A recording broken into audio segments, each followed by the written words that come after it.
माझं Solapur news channel.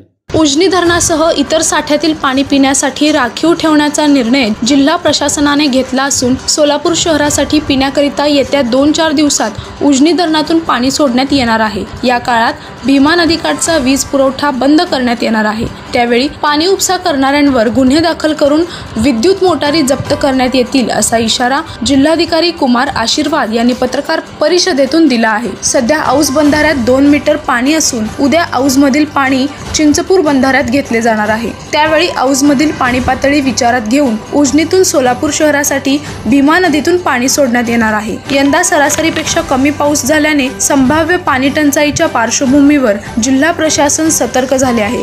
सध्या उजनी धरणात वजा 17.5% तर 7 मध्यम प्रकल्पात 9.72%, 56 लघु प्रकल्पात 3.41% तर 90 कोल्हापुरी पद्धतीच्या बंधाऱ्यात 9.3% पाणीसाठा आहे। त्यामुळे हे सर्व पाणीसाठे आता पिण्यासाठी राखीव ठेवण्यात येणार आहेत। या पत्रकार परिषदेस महसूल उपजिल्हाधिकारी अमृत नाटेकर, नगरपालिका प्रशासन अधिकारी वीणा पवार आदी उपस्थित होते।